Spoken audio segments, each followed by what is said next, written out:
Assalamualaikum warahmatullahi wabarakatuh.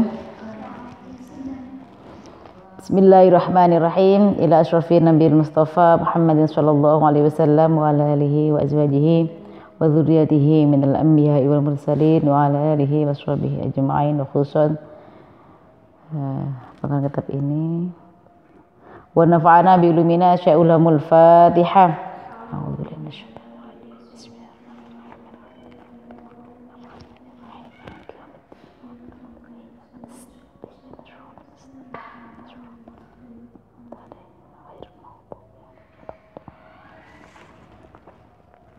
Bismillahirrahmanirrahim.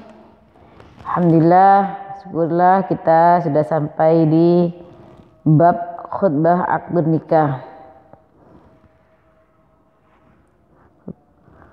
Istahabbu ayyukhtaba baina yadayil aqdi khutbatan wa afdaluha ma rawahu Abu Dawud wa ghairuhu an Abdullah bin Mas'ud radhiyallahu anhu qala allamana Rasulullah sallallahu alaihi wasallam khutbatal hajah.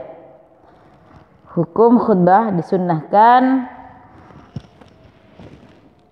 Jadi hukum khutbah itu dalam pernikahan itu adalah hukumnya sunnah. Wa afdaluha, adapun yang lebih diutamakan yang telah disebutkan yang diriwayatkan oleh Abu Dawud dan selainnya an Abdullah bin Mas'ud berkata, Rasulullah mengajarkan kita, mengajarkan kami khutbah nikah. Katanya.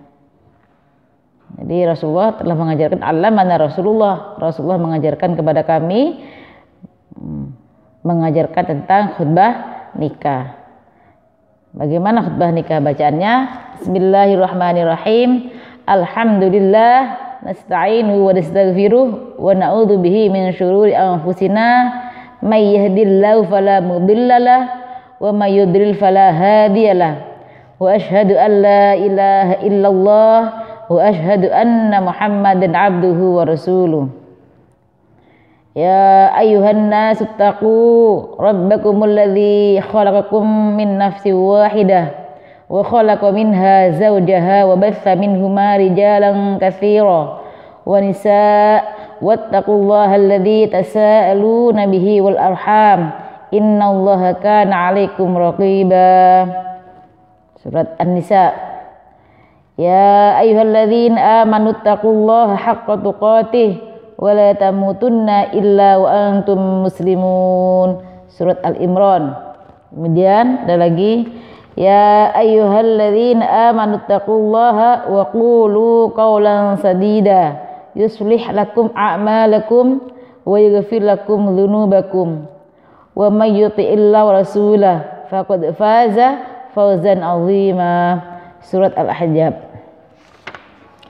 Wa'lam anna hadhil khutbata sunnatun walau lam ya'ti bi syai'in minha sahha an-nikahu bi ittifaqil ulama. Ketahuilah bahwasannya khutbah nikah itu hukumnya sunnah. Ya.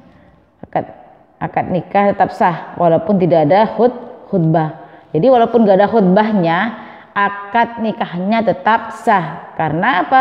Khutbah itu hukumnya cuma sunnah. Dan ini sudah sesuai dengan ijma' para ulama. Sesuai ijma' para ulama. Tadi dikatakan khutbah yang diutamakan adalah yang telah diajarkan kepada ini para sahabat adalah Rasulullah mengajarkan yang saya bacakan tadi. Seperti itu. Wala ibrata biman khalafa dzalika mimman la yanhariqu al-ijma'a bi mukhalafati. Jadi tidak dianggap orang yang menyalahi hal ini. Jadi maksudnya gimana? Orang yang enggak mau melaksanakan khutbah nikah itu enggak berdosa, enggak apa-apa maksudnya. Dan bukan apa? Berarti orang tersebut menyalahi menyalahi ijma' karena sebab apa? Sebab dia enggak melaksanakan khutbah nikah, bukan. Enggak seperti itu. Jadi enggak apa-apa walaupun enggak ada khutbah nikahnya, enggak ada khutbahnya. Tetap akad nikahnya tetap sah. Ini.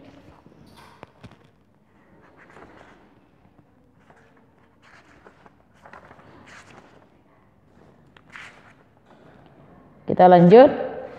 Ma yuqalu lizauji ba'da aqdin nikahi, apa yang diucapkan bagi suami ketika setelah akad nikah. Bagi suami. Jadi udah akad. Nah, tadi udah pembahasan akad sudah, khutbah sudah, syarat-syaratnya wali dan 2 saksi sudah. Kita lanjut ke bab tentang apa yang diucapkan oleh suami ketika apa? Mempelai, ketika sudah akad nikah. As-sunnatu ayyuqala lahu barakallahu lak wa barakallahu alaika wa jama'a bainakuma fi khair. Seperti yang dilakukan ya. Barakallah. Nah, gimana itu? Seperti itu. Wa yustahabbu ayyuqala likulli wahidin minaz zawjaini barakallahu likulli wahidin minkuma fi sahibihi wa jama'a bainakuma fi khair. Jadi disunahkan mengucapkan untuk kedua mempelai doa barakallahu laka barakallahu lakuma kalau keduanya ya. Kalau kepada untuk suami saja kita mengucapkan kepada mempelai laki barakallahu lak barakah laka warkamu laki-laki. Terus wa baraka alaikuma jama'a bainakuma fi khair, selalu dalam kebaikan. Juga disunahkan mengucapkan kepada setiap mempelai. Jadi ke perempuan sendiri, ke laki-laki sendiri. Sunnah. Jadi kalau kalian datang ke tempat pernikahan, teman yang menikah disunahkan mendoakan ya. Didoakan barakallahu laka, barakallahu laki, barakallahu lakuma wa jama'a bainakuma fi khair gitu.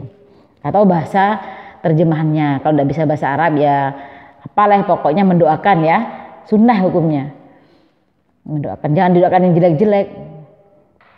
Mudah-mudahan kamu cepat cerai. Apaan itu? Doakan yang baik-baik. Semoga Allah memberkahi masing-masing dari kalian pada pasangannya dan dikumpulkan dalam kebaikan. Wa jama'a bainakuma fi khair. Ruwiya Abu Dawud wa Tirmidzi wa Ibnu Majah wa ghairihim an Abi Hurairah radhiyallahu anhu anna nabiyya kana idza rafa'al insan ay idza tazawaja qala barakallahu lak wa baraka alaika wa jama'a bainakuma fi khair. Qala At-Tirmidzi haditsun hasanun sahih. Meriwayatkan hadis Abu Dawud dan Tirmidzi dari Abu Hurairah radhiyallahu anhu bahwasannya Nabi Muhammad sallallahu alaihi wasallam idza rafa'a al-insan mengatakan ketika menikah al-insanu, ketika ada orang menikah maka Nabi mengatakan barakallahu laka wa baraka alaika wa jama'a bainakuma fi khair. Nah, Imam Tirmidzi mengatakan hadis ini adalah hadis hasan dan sahih. Ma yuqalu indal jima'. Nah, ini apa yang diucapkan ketiga berhubungan suami istri? Jadi banyak sekali. Banyak sekali yang harus pelajari bab ini. Bab menerangkan tentang apa yang diucapkan ketika jima. Rawa al-Bukhari wa Muslim.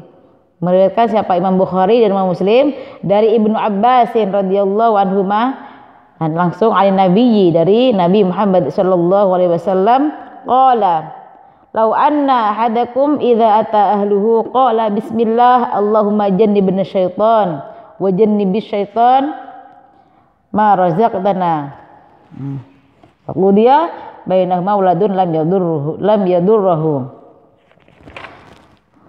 Ketika engkau para suami datang ke istrimu maka engkau mengucapkan, datang itu intinya apa? Ingin berhubungan, ingin menjima istrinya, mengucapkan bismillah Allahumma jannibna syaitan, semoga Allah menjauhkan kita dari syaitan. Atau bisa bismillahilladzi la yadurru ma'asmi syai'un fil ardi wala fis sama'i wa samiul basir. Ketika seorang suami mendatangi istrinya ingin berhubungan, ketika melepaskan baju baca doa biar tidak ada setan yang datang. Semoga dijauhkan dari setan. Dan diberikan apa? Agar diberikan anak, rezeki. Anak itu kan rezeki ya. Semoga jadi. Ya, doa. Jangan syukur pokoknya nafsu datang langsung blek mari. Doa ya. Biar tidak ada setan yang datang untuk mengganggunya. Jadi untuk menggauli istrinya itu supaya apa? Supaya dapat pahala. Bener-bener apa? Menggauli istrinya dengan baik. Biar nggak kesetanan. Dan supaya hubungannya itu nanti diberikan rezeki, akhirnya bisa mendapatkan anak yang baik, yang soleh, yang solihah. Dan setan itu tidak akan mengganggu anaknya yang akan jadi anak nanti. Wa fi riwayatin lil Bukhari lam yadurruhu syaitanun abada. Ditambahi dalam satu riwayat, tambahi bukan hanya lam yadurruhu tapi lam yadurruhu syaitanun abada, selamanya tidak membahayakan pada si anak. Jadi setannya itu tidak membahayakan kepada si anak. Paham ya? Jadi kalau ingin berhubungan suami istri, alangkah baiknya sebelum menggauli istrinya itu baca doa. Istrinya juga seperti itu. Kalau perlu, kalau nggak hafal tulis yang bagus, taruh di kamarnya. Gue baca anak elis gede, ikut doa apa ini? Nanti hanya di an-nadhafatu minal iman saja. Ketuk pintu kamar sebelum masuk. Ya perlu di dalam rumahnya itu banyak doa-doa yang disunah-sunahkan itu ditulis. Doa makan ditulis.